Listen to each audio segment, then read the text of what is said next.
क्या हो अगर आप किसी शो में हो जहां पर टाइम ही पैसा है। आप जितना टाइम कमाएंगे आपको उतना पैसा मिलेगा। बिल्कुल हमारे इकोनॉमी की तरह, जहां पर हम काम करते हैं और पैसे कमाते हैं। पैसे कमाकर हम अपनी इकोनॉमी को बढ़ाते हैं। आपको यहाँ पे कोई इकोनॉमी नहीं बढ़ाना है, आपको यहाँ पे बढ़ाना है टाइम। आप जितना टाइम बढ़ा पाएंगे आपको उतना पैसा मिलेगा। दी 800 कोई शो नहीं है, समाज का आईना है, हमारी कहानी है जिसे हम नजरअंदाज करते आए हैं, जिसे हम देख के भी अनदेखा करते आए हैं। ये उस चीज की पूरी कहानी है जहां पे आप पावर, हिरार्की, सोशलिज्म, कैपिटलिज्म को एकदम अपनी आंखों से देख पाएंगे, समझ पाएंगे, और आप ये समझ पाएंगे कि इस समाज में हमारी क्या हैसियत है, हम कहां पे स्टैंड कर रहे हैं। हम सभी को लगता है कि इस सिस्टम में हम सब बराबर हैं, रूल सबके लिए हैं। क्या ये सच है? मैं मंदिर भी जाता हूं तो मुझे लाइन लगा के दर्शन करना पड़ता है, और कुछ लोग वीआईपी पास के थ्रू डायरेक्ट दर्शन कर लेते हैं। इनइक्वलिटी मैं हर जगह दिखा सकता हूं, पर इक्वलिटी किताब में भी ढूंढने से नहीं मिलेगी। शो में 8 कंटेस्टेंट हैं जिनको फ्लोर वाइज प्लेस कर दिया जाता है, बिल्कुल हमारे समाज की तरह, एकदम हिरार्की के अकॉर्डिंग। और यही इस शो को बहुत ही यूनिक बनाता है, जहां पे आपको दिखाया जाएगा कि कोई इक्वल नहीं है। एक्चुअल में समाज में हिरार्की होता है, समाज में पावर का डिस्ट्रीब्यूशन होता है। जैसे समाज में कुछ लोग प्रिविलेज्ड होते हैं, वैसे इस शो में भी आपको दिखाया जाएगा, जहां पे 8th फ्लोर वाले के पास सारी सुविधाएं हैं और फर्स्ट फ्लोर वाले के पास उससे बहुत कम सुविधाएं हैं। और ये चीज हमारे समाज में भी है, और इसीलिए मैं ये कह रहा हूं कि ये जो शो है ये समाज का आईना है।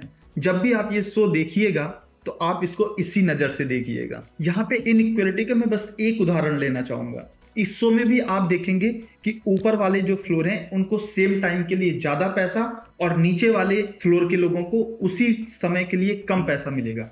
और ये सिर्फ शो नहीं है, ये समाज भी है, जहां पर सीईओ के 1 घंटा वर्कर के 1 हफ्ते से भी ज्यादा कीमती होता है। और यही सोशलिज्म का इल्यूजन है, जहां पे हम सभी को सिखाया जाता है कि सब बराबर है, पर ऐसा होता नहीं है।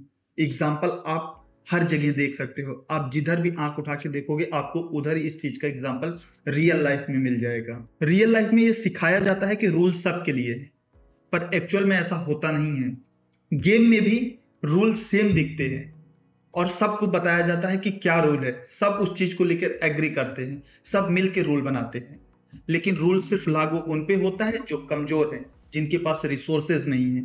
जिनके पास पावर है, जिनके पास रिसोर्सेज है, वो रूल को ब्रेक करते हैं, रूल को वैनिश करते हैं, रूल को रिसेट भी कर देते हैं, और इवन गेम भी बंद कर देते हैं। इस गेम में भी एक गेम खेला जाता है किंग गेम के नाम से, जहां पे कंटेस्टेंट को एक दूसरे को पनिश करना रहता है जिससे टाइम बढ़े। आपको एक्टिविटी करनी है आपकी अर्थव्यवस्था बढ़ाने के लिए, आपको एक्टिविटी करनी है टाइम बढ़ाने के लिए, पर ये तभी तक होता है जब तक वो ऊपर वालों को नहीं चुकता। जैसे ही उस रूल के अंदर ऊपर वाले को सजा मिलनी होती है तो वो गेम बंद, वो जाके अपने रूम में घुस गया, लॉक कर लिया, सब कुछ खत्म। और मजे की बात यह है कि सब लोग मान भी जाते हैं, जिनके पास रिसोर्स नहीं है, जो कमजोर है, क्योंकि उनको और पैसे कमाने हैं, उनको टाइम बढ़ाना है, और अगर ऐसा नहीं करते हैं तो गेम खत्म। आप एग्री करते हो, आपके पास कोई चारा नहीं होता है। एक्चुअल में समाज में भी ऐसा ही होता है, जिनके पास पावर है वो इजीली छूट जाते हैं, जिनके पास पावर नहीं है वो सफर करते हैं। एग्जाम्पल में अभी आपको याद होगा एक बहुत ही चर्चित केस है, जहां पे जज के घर से 15 करोड़ मिलता है, और मजे की बात उसके खिलाफ केस तक दर्ज नहीं होता है। और अगर कोई गरीब 500 रुपए भी चुरा ले तो उसको 3 महीने की सजा हो जाएगी। वैसे भी कानून अपनी महान समानता में अमीर और गरीब दोनों को सड़क के किनारे भीख मांगने, रोटी चुराने और पुल के नीचे सोने से मना करता है। तो ये हमारी समानता है, ये एक्चुअल समाज है, जिसको हम चाहे जितना डिनाई करें, पर ये है और ये ऐसा ही है। कोई भी सोसाइटी, कोई भी समाज कितना भी आइडियल हो, क्राइम अपनी जगह बना लेती है। जहां पे पावर है, जहां पर हिरार्की है, जहां पर इनइक्वलिटी है, वहां पर क्राइम होगा, क्योंकि इनइक्वलिटी फ्रस्ट्रेशन लाती है और फ्रस्ट्रेशन लाता है क्राइम। नीचे वाले छुप छुपा के क्वाइटली अटैक करते हैं उनके खिलाफ जो पावर में है, और उनको लगता है कि वो अब जीत रहे हैं, जैसे नाखून उखाड़ देना शो में दिखाया गया है, या दांत तोड़ देना। क्राइम की ब्रूटलिटी डिपेंड करता है पावर पर। जिसके पास ज्यादा पावर, ज्यादा रिसोर्स, वो ज्यादा ब्रूटली क्राइम करेगा। और इस शो में भी ये चीज बहुत अच्छे से दिखाया गया है। स्टार्ट तो वो लोग करते हैं जो फ्रस्ट्रेशन में है, लेकिन अंत वो करते हैं जिनके पास पावर है। अगर आपको लगता है कि किसी मूवी के जैसे आप एक हीरो हो और आप जीत जाओगे और आप लड़के सारा समाज बदल दोगे, तो ऐसा नहीं होने वाला है। एक्चुअल समाज में जीतेगा वही जिसके पास पावर है। पर जब बात आती है ब्रूटली क्राइम की, तो वो होता है उनकी तरफ से जिनके पास पावर है। और मजे की बात यह है कि उस क्राइम में वो लोग भी शामिल रहते हैं जो नीचे हैं, उनसे नीचे हैं। तो यही समाज है, यही हायरार्की है, जहां पे आप कोई हीरो नहीं आने वाला, कोई विजिलेंटी नहीं आने वाला जो एक आंदोलन करेगा या कुछ करेगा और ये सब कुछ एक चुटकियों में ठीक हो जाने वाला है। नहीं, एक्चुअल ये समाज है जहां पे आप इस चीज को सफर करोगे, आपको इसी के साथ रहना है। तो गेम क्लियर है, आपको गेम के रूल पता है, बस आपको खेलना अच्छे से है।